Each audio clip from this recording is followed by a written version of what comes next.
Hi நண்பா, எல்லாருக்குமே பெரிய வணக்கம். நான் உங்கள் சந்துரு பேசுகிறேன். எல்லோரும் எப்படி இருக்கீங்க? எல்லோரும் சூப்பராக ஹாப்பியாக இருக்கு நண்பா. நானும் பார்த்தீங்கன்னா சூப்பராக இருக்கேன். ஓப்போ வந்து பார்த்தீங்கன்னா இறங்கி ஒரு சம்பவத்தை செஞ்சு வச்சுருக்கானுங்க. ஐயோ, இந்த ஸ்பெக்கை வச்சு பார்க்கும்போது கண்டிப்பாக இது இந்தியாவில் வந்துச்சுன்னா நான் கண்டிப்பாக நம்ம சப்ஸ்கிரைபருக்கு ரெக்கமெண்ட் பண்ணுவேன். அதாவது OnePlus வாங்காதீங்க, ரியல்மி வாங்காதீங்க, இந்த பட்ஜெட்டுக்கு சாம்சங் வாங்காதீங்க, இந்த ஸ்மார்ட் ஃபோன் போயிருங்க. கரெக்டாக உங்களுக்கு சூட் ஆகும். எல்லா விதத்துலையுமே பார்த்தீங்கன்னா நல்லா பண்ணியிருக்காங்க நண்பா. வேறு லெவலில் பார்த்தீங்கன்னா ஒரு வெறித்தனமான சம்பவத்தை வந்து பண்ணி வச்சுருக்கான். Oppo find X6 bro, Oppo find X6, அதுக்கப்புறம் பார்த்தீங்கன்னா ஓப்போவோட பேடு 2 லான்ச் பண்ணியிருக்காங்க. இந்த X6ம் சரி X6 ப்ரோவும் சரி உண்மையிலே ஒரு தரமான ஸ்பெக்கு. அதுவும் 55,000 பார்த்தீங்கன்னா இந்த X6 லான்ச் ஆகுது. இதில் பார்த்தீங்கன்னா வேறு லெவலில் ஒரு ஸ்பெக் அந்த 55,000. இன்னொன்று பார்த்தீங்கன்னா 70,000 சம்திங் கிட்ட வருது அந்த ப்ரோ சீரிஸ். அது வெறித்தனமான செய்கை. எல்லா பக்கமே பார்த்தீங்கன்னா பாசிட்டிவாக தான் பண்ணி வச்சுருக்கான். நான் என்ன ஏதுன்றதை 1 by 1 சொல்கிறேன், நீங்களே புரிஞ்சுக்கோங்க. X6க்கும் X6 ப்ரோக்குமே பார்த்தீங்கன்னா டிசைன் வைஸ் பெரிய அளவில் மாற்றமே கிடையாது. அது மட்டும் இல்லாமல் பின்னாடி திருப்பினீங்கன்னு வச்சுக்கோங்களேன், அந்த OnePlusோட ப்ரோ சீரிஸை சைடாக பார்த்தீங்கன்னா சர்க்கிள் கொண்டு வந்தான். இவன் சென்டராக பார்த்தீங்கன்னா அந்த சர்க்கிளை கொண்டு வந்திருக்கான். அது மட்டும் இல்லாமல் அந்த கேமரா பம்பில் ஆசிட் பிளேடு அப்படின்றத பார்த்துருப்பீங்க. அந்த லென்ஸுக்காண்டி அந்த பிராண்டுக்கிட்ட OnePlusக்கு இங்கே முடியுது. இவங்க பார்த்தீங்கன்னா திருப்பி ஆரம்பிக்கிறாங்க போல் OnePlus ஓப்போ மூலியமாக.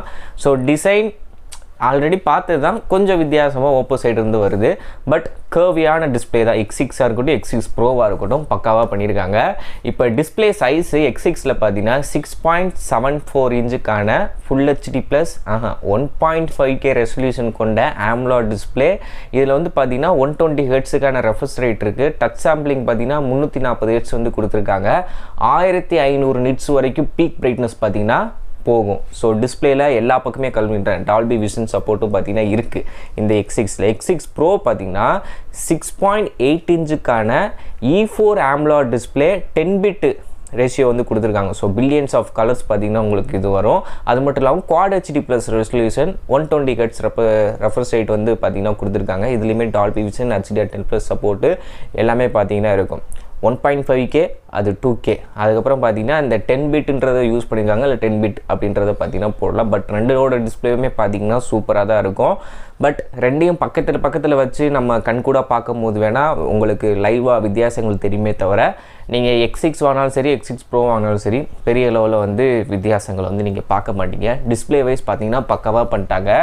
இப்போ வந்து உள்ளே யூஸ் பண்ண ப்ராசன்னு பார்க்கும்போது இங்கிட்ட X6ல் பார்த்தீங்கன்னா மீடியாடெக்கோட டைமென்சிட்டி 9200 அப்படின்ற ஒரு மீடியாடெக் சைடுலேருந்து வரக்கூடிய ஒரு ஃப்ளாக்ஷிப் லெவல் ப்ராசர் பார்த்தீங்கன்னா யூஸ் பண்ணியிருக்காங்க. அங்கிட்டு ப்ரோ சீரிஸில் பார்த்தீங்கன்னா Snapdragon 8 Gen 2 லேட்டஸ்ட்டு ப்ராசர் பார்த்தீங்கன்னா யூஸ் பண்ணியிருக்காங்க. ஸோ பெர்ஃபார்மன்ஸ் வைஸ் நான் எப்பயுமே போகிறது வந்து Snapdragon வேரியண்ட் தான். பட் அதுவுமே பார்த்தீங்கன்னா குறை சொல்லிட முடியாது, நல்லா தான் பெர்ஃபார்ம் பண்ணும். ரெண்டு ஸ்மார்ட் ஃபோனுமே பார்த்தீங்கன்னா LPDDR5X ரேம் வந்து யூஸ் பண்ணியிருக்காங்க. UFS 4.0 ஸ்டோரேஜ் ரீட் அண்ட் ரைட்டுக்கு பார்த்தீங்கன்னா லேட்டஸ்ட் வெர்ஷன் வந்து கொடுத்துருக்காங்க.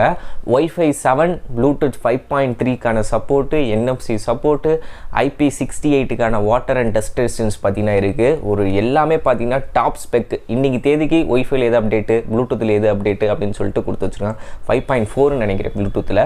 ஸோ இதெல்லாம் பார்த்தீங்கன்னா ரெண்டு ஸ்மார்ட் ஃபோனுக்குமே காமன் தான். அடுத்து கேமரான்னு வரும்போது X6ல் பார்த்தீங்கன்னா உங்களுக்கு பிரைமரி சென்சார் 50 மெகாபிக்சல், சோனியோட 890 அப்படின்ற latest sensor with optical image ஸ்டெபிலைசேஷனோட கொடுத்துருக்காங்க. அல்ட்ரா வைடும் 50, அப்புறம் டெலிஃபோட்டோ லென்ஸுமே 50, ஃப்ரண்ட் செல்ஃபிக்கு 32 மெகாபிக்சல் வந்து கொடுத்துருக்காங்க. இந்த அல்ட்ரா வைடு டெலிஃபோட்டோவோ X6ல் வந்து எந்த சென்சார் எதுன்றதை மென்ஷன் பண்ணல. அங்கிட்டு X6 ப்ரோவில் பார்த்தீங்கன்னா பிரைமரி 50, சோனியோட IMX 890 வித் ஆப்டிக்கல் இமேஜ் ஸ்டெபிலைசேஷனோட இருக்குது. அல்ட்ரா வைடுமே சோனியோட IMX 890 தான் 50 மெகாபிக்சல். டெலிஃபோட்டோவுமே பார்த்தீங்கன்னா சோனியோட 50 மெகாபிக்சல் தான் IMX 890, செல்ஃபிக்கு 32 மெகாபிக்சல் கேமரா. டெலிஃபோட்டோ லென்ஸுக்குமே பார்த்தீங்கன்னா OIS சப்போர்ட்டுன்றது இருக்குது. ஸோ இப்படி வெறித்தனமான இதாக நான் கூட X6ல் வந்து அல்ட்ரா வைடு 12, 8ன்னு கொடுத்துருவானோன்னு நினச்சேன். ரெண்டுலேயுமே பார்த்தீங்கன்னா 50. ஆனால் என்ன ப்ரோவில் பார்த்தீங்கன்னா மூணுமே சோனி சென்சார். இதில் பிரைமரி மட்டும்தான் சோனி சென்சார். மற்றதுன்றது அவங்க சொல்லாத முறை நம்ம தெரிஞ்சுக்க வேண்டியதான், வேறு ஏதோ ஒன்று யூஸ் பண்ணியிருக்காங்க அப்படின்றது. பேட்டரின்னு பார்க்கும்போது X6ல பார்த்தீங்கன்னா உங்களுக்கு 4800 mAh பேட்டரி, 80 வாட்ஸ்க்கான சார்ஜர் அடாப்டர் பார்த்தீங்கன்னா பாக்ஸ்லேயே இருக்கும். வயர்லெஸ் சார்ஜிங் பார்த்தீங்கன்னா சப்போர்ட் பண்ணும். X6 Proல பார்த்தீங்கன்னா உங்களுக்கு 5000 mAhக்கான பேட்டரி, 100 வாட்ஸ்க்கான சார்ஜர் பாக்ஸில் இன்க்ளூட் பண்ணுறாங்க. 50 வாட்ஸ்க்கான வயர்லெஸ் சார்ஜிங் சப்போர்ட்டும் பார்த்தீங்கன்னா பண்ணுது. Dual speaker, IR plaster, IR remote options அப்படி இப்படின்னு சொல்லிட்டு எல்லாமே கொடுத்துருக்காங்க. ஸோ இந்த 2 ஸ்மார்ட் ஃபோனோட ஸ்பெக் வைஸ் பார்க்கும்போது அல்டிமேட்டாக இருக்குல்ல. இந்த ரேம் வேரியன்ட் சொல்லிடுறேன். 12GB RAM, 256GB ஸ்டோரேஜ், அப்புறம் 16GB RAM, 512GBக்கான ஸ்டோரேஜ் இந்த 2 ஸ்மார்ட் ஃபோனுக்குமே இருக்குது.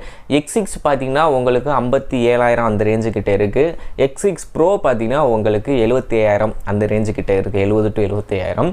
அடுத்து பேட் வந்து லான்ச் பண்ணியிருக்காங்க. இதில் வந்து 11 இன்ச்சுக்கான AMOLED டிஸ்பிளே, குவாட் ஸ்பீக்கராக, மீடியாடெக்கோட டைமென்சிட்டி ப்ராசஸர் 9000 வந்து கொடுத்துருக்காங்க. ஸோ இதெல்லாம் பார்த்திங்கன்னா பார்க்குறதுக்கு எப்படா இந்தியாவுக்கு ஒரு வெறித்தனமாக இருக்குது, ஆவலாக வாங்கணும்னு நினைக்கிறீங்களே. இதில் என்ன ஒரு சோகமான விஷயம் தெரியுமா, இந்த ஸ்மார்ட் ஃபோன் வந்து இந்தியாவில் அவங்க லான்ச் பண்ணலை. இப்போதைக்கு சைனாவில் தான் பார்த்திங்கன்னா லான்ச் பண்ணியிருக்காங்க. பட் சோர்ஸ் படி என்ன சொல்கிறாங்க அப்படின்னா, இது வந்து ஓப்போவில் வேறு ஒரு பேரில் இந்தியாவில் கண்டிப்பாக வரும் அப்படின்றதையுமே பார்த்திங்கன்னா மென்ஷன் பண்ணியிருக்காங்க. பட் அது எந்த பேரில் வரும், எந்த சீரீஸில் வரும், அப்படியே அது வந்தாலும் இந்த ரேட்டுக்கு நம்ம எப்படி சைனா கரன்சியை நம்ம இந்தியன் மணிக்கு கன்வெர்ட் பண்ணும்போது 55 to 70,000க்குள்ளே வருது. இந்த ரேட்டுக்கு வந்துச்சு அப்படின்னா உண்மையிலே ஒருத்து.